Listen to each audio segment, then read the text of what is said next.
Good morning. It's Ayya Vimala. It's Friday. Very rainy outside here. Kind of thundery. Light, not thunder, but a lot of thunder. I don't see much lightning. So hope you're having either needed rain or you're feeling cozy, like it's a day you can spend inside, and you're appreciating that, or you may be in totally different weather, so a different situation altogether. It feels a little bit nice this morning, just because I woke up to had just enough time to feed my squirrels and chipmunks and birds outside. Came back in, and before I knew it, it was raining. So it doesn't seem to bother them at all, though. That's good. So let's start out the day with our my wish. Let's do that together, so we can, if you haven't memorized it yet, you'll be back in the saddle with it. And remember, this my wish is part of is from Shantideva, an 8th century Buddhist monk in India, and this is part of writing from Shantideva, just a small extract. And I think it fits beautifully for the times we're living in right now. It seems always appropriate when we think about what we want, the compassion we feel towards the world. But especially now, I think it just is heightened. And when I opened a book this morning, the first thing that just fell out of the book was one of the blessing cards that I was able to put together with a committee at Blue Lotus Temple. And it was originally to have blessing cards to give to the detained immigrants at the county jail. And now we have them in French and Spanish and English. And we haven't been able to, all the cards were ready in French and Spanish in lovely little packs to sell at the temple to support the printing that our committee was doing at the temple. We never got to put them up because we closed. It was right as the pandemic started. But we have the English ones there. And what they are, when I volunteered at the jail, right now we can't go to the jail, but when we were going to the jail, the Catholics always had the beautiful blessing cards, prayer cards. And I'd never been a Catholic.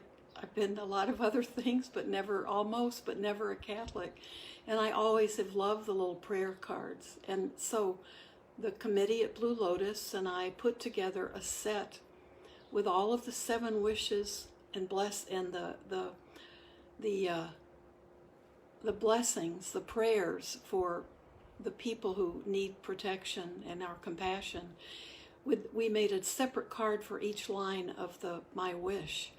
And then we found a picture that we thought would be something someone could look at in their cell and have a feeling for that line, or a feeling of the outdoors, something that they were unable to have, and some color and some light in their room or their bed, by their bed. And they were very popular at the jails. They were, we ran out of, we had made thousands of the cards, and the English ones were picked up very quickly by the volunteers, and then we printed the Spanish ones, and we had just distributed some of those, and then French, but they're sitting, most of them are in my closet, and some are already packaged in the little organza bags that we put 7 of them to match all the lines in a little package that we were wanting to sell at the temple to raise money to print more of the cards. But it has my wish on the back. Each one of the cards has my wish. And so they're wonderful to hand out to people. And they fit perfectly in a wallet or a pocket. And our printer suggested this size because, and it's a typical size for a prayer card. She said this is something someone can take with them everywhere they go. And we know that when the detained immigrants are sent back to countries where they, either going back home where they have so much to remember about the time that they've spent in detainment, but so many of them are sent back to countries where they might never have lived or where they no longer have family. But to have something like this in their pocket or in their wallet that just can give them a sense that there are people who care, and that there is light in the world, and there are people who are trying to do the best they can do. And so it's so wonderful to have this just drop in my lap this morning. And that's the same, my wish, that we're learning and reading together now every morning. So let's start with that, and then we'll talk a little bit, and we'll end the meditation this morning with the same my wish.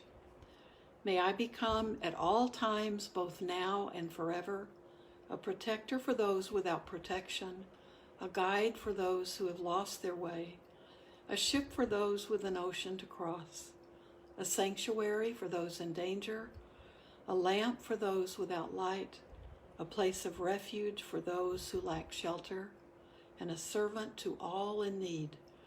By means of this meritorious deed, may I never join with the unwise, only the wise, until the time I attain Nibbana. It's beautiful. And some of us might be thinking we didn't have to look very far during this pandemic to be a servant to all in need, because for many of you, you had your families right there at home, and you could see when they were needing something, or you could see your friends who you were just having sporadic contact with, but you could see what their needs were. You could see what they were going through, and you could be there for them. And hopefully that's how you experienced it too. That it was a wonderful time for you. That it is and has been a really powerful time for you to practice compassion and understanding, and hopefully every day has been a challenge for your practice, and one that maybe some days you felt like you did a great job, other days not so sure, but every day you could start over again and not carry any remorse or guilt about the day before, but every day we can start over. And remember that about everything we're going through right now. Whatever you've been through, we can't drag things around with us that we aren't feeling good about, or that we have difficult emotions over, or we have anger around, or sadness around. It's really important for us to get that cleared away, and that we deal with it, and then let it go, so we can start fresh. And I see that in my own life. I did something several weeks ago that in afterthought, I really thought I shouldn't have done that. I did it being in a hurry to get something to someone, and cut some corners that I shouldn't have cut to just produce something quickly. And it ended up not being the right choice. And if I had let myself think about it longer, maybe I would have been more aware of that. But afterwards, I apologized, and I had to then begin the most difficult part of the process was to let it go. Apology was accepted. There was no harm done, no harm, no foul, and I think everything ended up being okay. It was caught quickly enough. I was able to kind of undo what I had done, and it was a minor thing, but it really bothered me more. It bothered me, and I've been having a hard time letting it go. So I've been thinking again about how important it is for us to be able to let go of the things that we are clinging to, that are about remorse or feeling bad about something or a decision we've made in the past. By clinging to that, it's not letting us move on to better things, and it's not helpful to anyone, because it's certainly if the person we've apologized to has said, "Oh, that's fine, there's no problem, everything's everything is good again. We need to let it go, and we need to just be aware of it in the future in terms of lesson learned. So those things that we carry around, even if we think maybe we need to because we feel bad that we made a silly mistake, or even just a very a careless word. But when we don't let those things go, we are causing more suffering for ourselves, and we're really not recognizing how important it is to let it go, because it impedes our progress, it impedes what we do in the future, and it may cause us to kind of retract and become more fearful about making any decision, or fearful about making a move when we may need to make a move and we can't cover every single base in the time we're allotted. What we have to go forward with is knowing, well, that's a mistake I'm not going to make again, and be clear about that, and then let it go, because it's only creating suffering for us, and it's slowing us down in terms of the things we need to be bringing in more wholesome, skillful thinking and thoughts, not a lot of little pockets of guilt or remorse, or, oh, I'm a terrible person. That's not good. That's not helpful at all. So I'm sure you may have plenty of those moments, and some of us have a really good system of keeping them sort of behind the screen until we really want to beat on ourselves, and we can start pulling those moments out. And we need to take care of them. We need to work through our own emotions about them. If we need to make amends to someone, we need to do that. But most importantly, we need to then let it go. And we can make a commitment to ourselves. Okay, lesson learned about this. That was not how I want to be in the world, and move forward. And that's all we need. We don't need to chop off an arm or something, so we're constantly reminded visually of a boo-boo we made. So being close with our loved ones and being quarantined with them, I'm sure we've all had moments where it hasn't brought out the best in us. And we need to get on with forgiving ourselves, because there's so much more that we can be doing with our mind power. So when we're loosening those knots, when we sit, and when we're watching things arise that we may have hidden from ourselves, those things will come up, and it's okay to let them go. It's okay if lessons been learned, the right steps have been taken to undo anything that you did need to undo, and move forward. Okay, it's important. So let's sit today. And I did want to report Patty Erickson's mom I mentioned her yesterday, and her mom did have to go to the hospital, but she's on her way home, and she doesn't have the coronavirus, and she doesn't have COVID-19, and she's probably at the next stage of needing a little bit more help. She's very independent and may need a little bit more help, and Patty and her family are working on getting all that she needs, and so it's have some prayers for Patty and her mom as they go through a new phase. But her mom is fine, and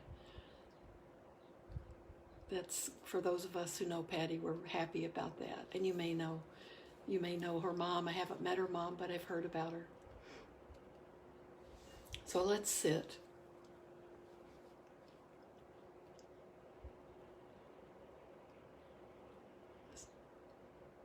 Find that relaxed posture, where you're relaxed but you're awake. Your eyes can be closed, or you may need to just leave them open, gazing downward. They might just be half open, half closed. It's sometimes good to cut out our visual distraction.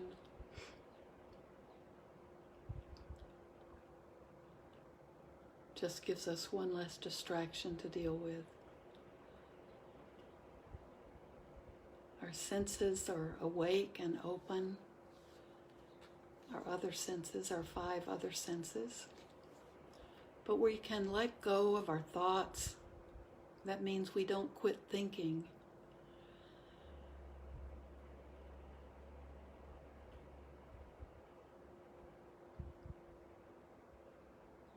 But we can just let our thoughts rise up. And if we aren't feeding them with attention, they'll eventually dissipate. They'll go away for a while. They may keep coming up. They may keep wanting your attention.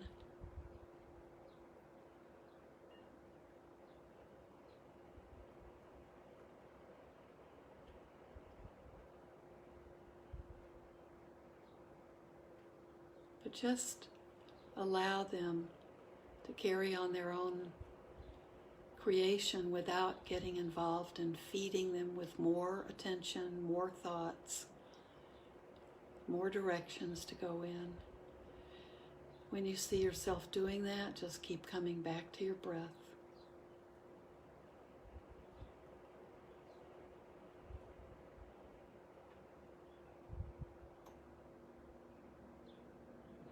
We're still hearing, we're still smelling, we're still feeling contact. We can feel the clothes we have on, where we're sitting, maybe a cushion we're on or a chair we're on.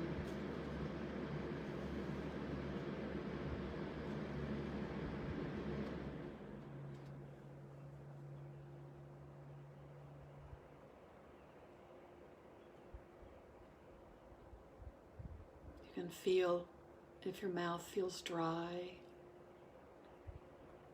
or if you taste toothpaste or something you just drank, a cup of tea or a cup of coffee.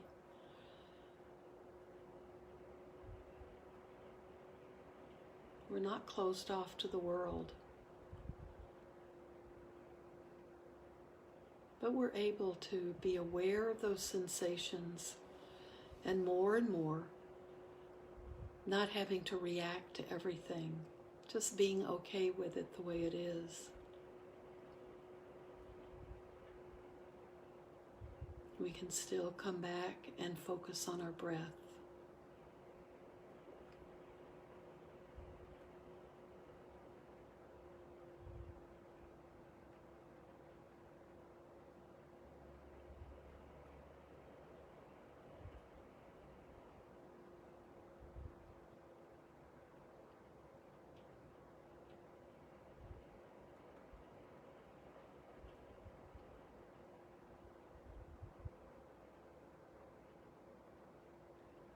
Feel your breath going down, reaching your belly.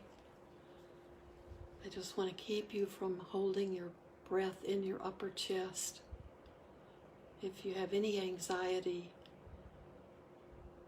that's what'll happen. We'll just breathe at the top of our chest, and it's not healthy.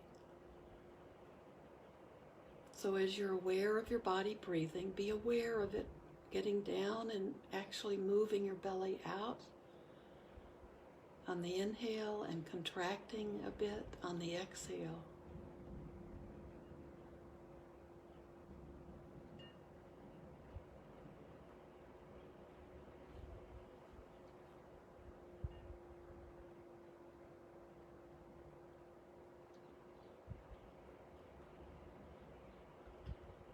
In our practice, we usually focus on the sensations that we experience as we notice our breath. We focus on the area around our nostrils, just above our upper lip. But it's perfectly okay to also feel your breath in your belly. Just pick one or the other spot when you sit. Don't move back and forth between the two.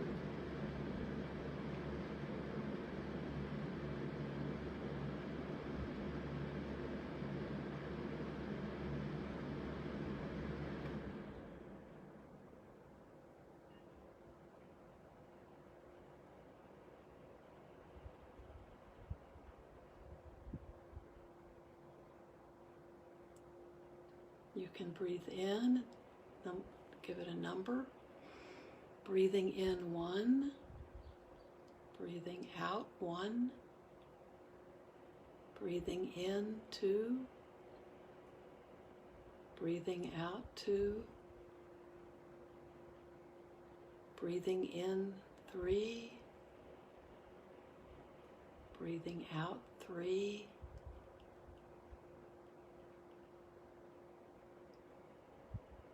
and just count up to 5. And if that helps you stay focused on your breath, then start over again with 1. Each inhale and then the exhale will count as 1. And do it at your own pace with your own breath.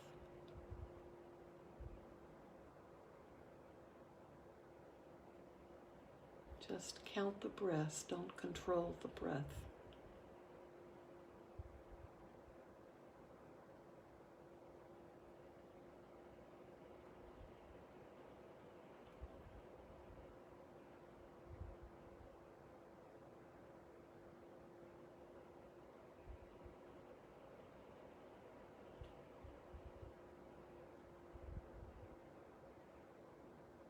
Just allow everything else to drop away.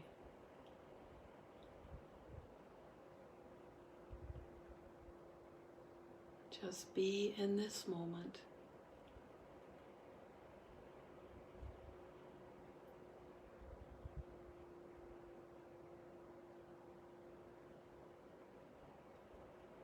Let go of the past and let go of the future.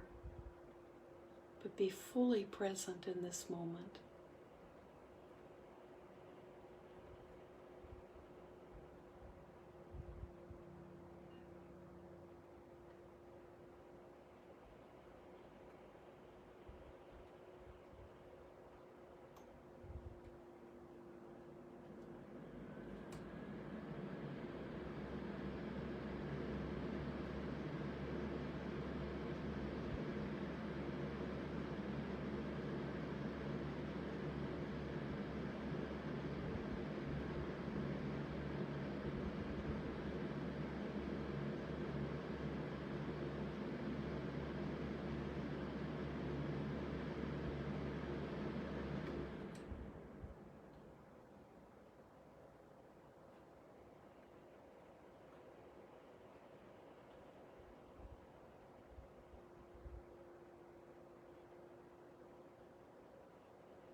Let this be the simplest part of your day. Breathing in, breathing out. Be aware of your breath.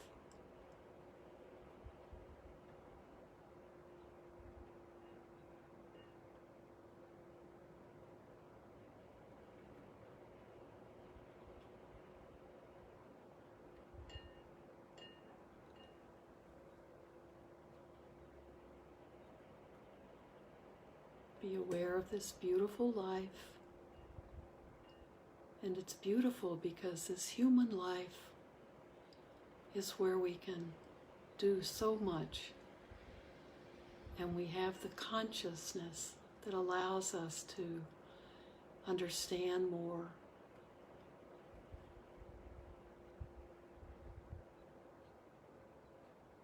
To learn more, to be able to develop wisdom.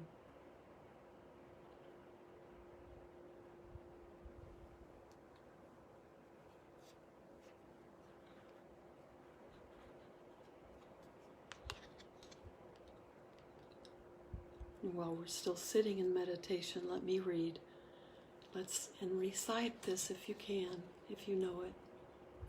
May I become at all times, both now and forever, a protector for those without protection, a guide for those who have lost their way, a ship for those with an ocean to cross, a sanctuary for those in danger, a lamp for those without light, a place of refuge for those who lack shelter, and a servant to all in need. By means of this meritorious deed, may I never join with the unwise, only the wise, until the time I attain Nibbana.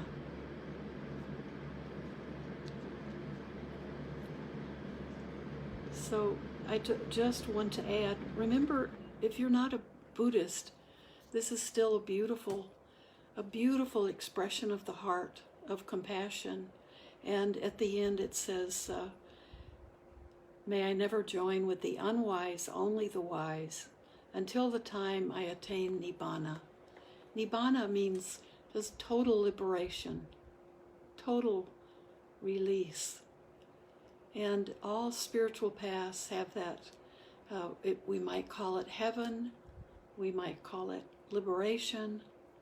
I think it's just a wonderful prayer, wonderful blessings, the things that we want to be.